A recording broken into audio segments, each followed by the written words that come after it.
Morning बच्चों, मैं class 9 की पद्य भाग स्वर्ण बना सकते हैं पढ़ाने जा रही हूँ। मैं पहले इसे पढ़ाऊँगी और मैं उसके कवि परिचय के बारे में बताती हूँ। इनके जो कवि हैं रामधारी सिंह दिनकर हैं। इनका जन्म 3 सितंबर को मुंगेर ज़िले के सिमरिया गांव में हुआ था। वे एक कृषक परिवार में जन्मे थे।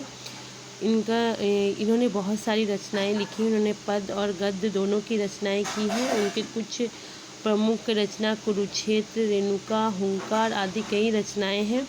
उन्हें ज्ञानपीठ पुरस्कार भी मिला है उर्मिला के लिए।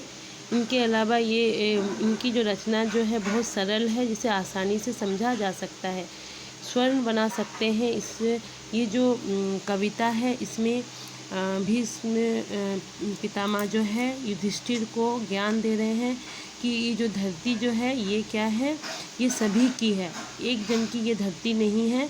हम ये जो पूरी जो धरती है, ये जो है पूरी ये जो आकाश है, धरती है, ये जो है सभी का है, पर लोग इसको समझ नहीं पा रहे हैं और इसके लिए लड़ रहे हैं, झगड़ रहे हैं। कुरुक्षेत्र का जो युद्ध, जो महाभारत, जो लड़ाई जो कुरुक्षेत्र में हुई थी, उसी का ही एक अंग है, उसी के बारे में बोल रहे हैं। जो ये लड़ाई जो वो तो भूमि के लिए लड़ाई हुई थी ना, ज़मीन जायदाद के लिए, तो उसी के लिए वो बोल रहे हैं। जो ये जो धरती है ये सभी की है, तो ये उसी के माध्यम से ये पूरी कविता को समझाया गया है। स्वर्ण बना सकते हैं हम, स्वर्ग धरती को तभी बना सकते हैं जब हम लोग एक साथ मिलजुल कर रहेंगे। इस कविता में वही वो समझाने का प्रयास किए हैं कि मनुष्य जब एक साथ मिलजुल कर रहेगा, कुछ ऊंच नीच का भेदभाव नहीं करेगा, तभी हम लोग सब मिलजुल कर एक साथ रह सकते हैं।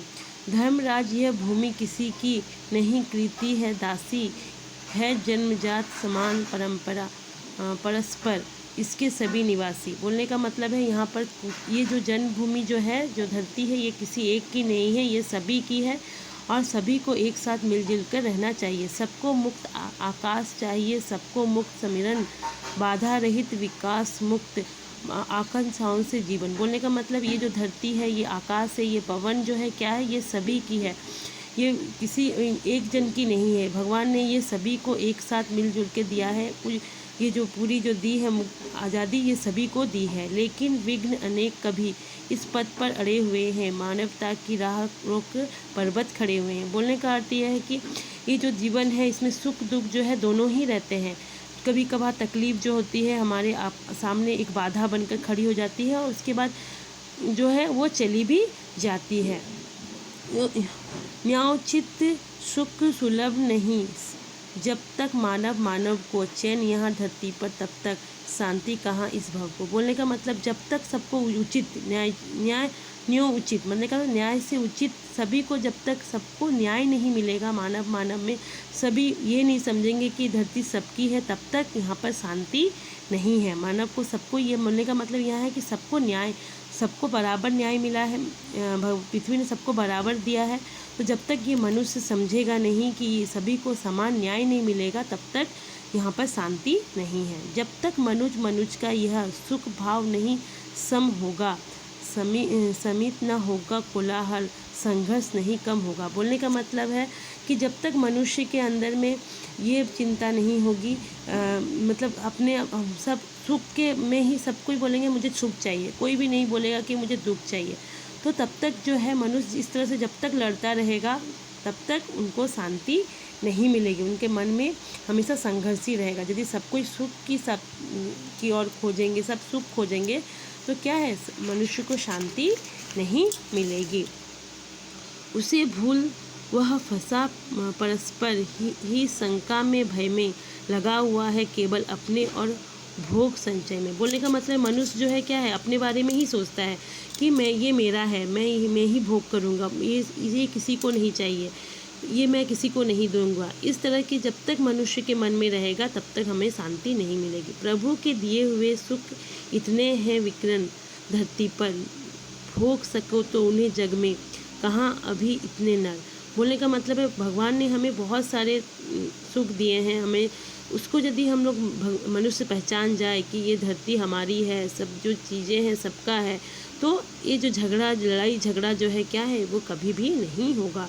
सब हो सके तुष्ट, मतलब सब संतुष्ट हो सके, एक साथ सब सुख पा सके, चाहे तो पल में धरती को स्वर्ग बना सके। बोलने का मतलब यदि सब इंसान हर चीज़ में संतुष्ट हो जाए तो वो अपने धरती को क्या है, स्वर्ग बना सकते हैं। इसलिए ये कविता का नाम है स्वर्ग बना सकते हैं। मैं कुछ वर्ड मीनिंग जो है बुक में तो दिया है, नीचे में दिया गया है कुछ वर्ड मीनिंग, उसके अलावा मैंने कुछ लिखा है जैसे कि अनुज, मनुष्य, श्रम, बराबर, कोलाहल, शोर, संघर्ष, लड़ाई झगड़े, विकर्ण, फैले हुए, तुष्ट, संतुष्ट, फल में, थोड़े समय में, न्योचित, समान अधिकार।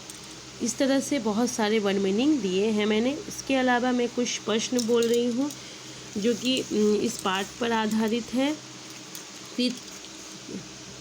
कृत का क्या अर्थ है? कवि ने कृत शब्द का प्रयोग क्यों कहा है? कृत मतलब खरीदा हुआ, है ना। तो यहाँ पर कवि ने कहा है क्या कि ये जो धरती है किसी एक की नहीं है, किसी एक ने नहीं खरीदा है।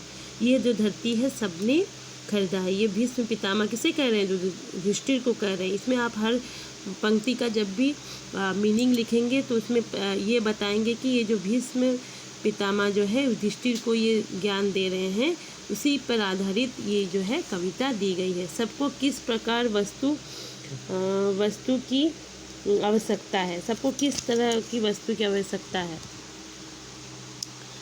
सबको क्या है, भगवान ने क्या दिए हैं सबको? बराबर, पर्वत, पहाड़, मानव की राह रोककर पर्वत खड़े हुए हैं। इस पंक्ति का क्या अर्थ है? न्यायोचित सुख सुविधा नहीं जब तक मानव को। इस पंक्ति का क्या अर्थ है? जब तक सभी को उचित न्याय नहीं मिलेगा तब तक क्या है, ऐसे ही लड़ाई झगड़े होते रहेंगे। आज से मनुष्य की किस प्रवृत्ति का उल्लेख किया गया है? पृथ्वी को स्वर्ग बनाने के लिए क्या आवश्यक है? पृथ्वी को स्वर्ग बनाने के लिए क्या आवश्यक है? मैंने लास्ट में बताया ना कि यदि सब मिलजुल के रहेंगे तो पृथ्वी क्या है, स्वर्ग बन जाएगा। आज के मनुष्य की किस प्रवृत्ति का उल्लेख किया गया है? बोलने का मतलब आज के मनुष्य की, आजकल के जो मनुष्य हैं उनके मन में क्या है? ये मेरी है, ये सब चीज़ मेरा है, इसलिए ही तो लड़ाई झगड़े होते हैं।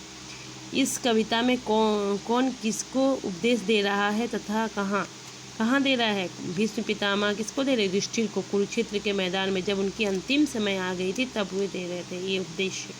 स्वर्ण बना सकते हैं कविता में क्या संदेश दिया गया है? क्या दिया गया है कि यहाँ पर मनुष्य जो है क्या है, भगवान ने हमें क्या एकता के बारे में बताया गया है कि मनुष्य जो है हमें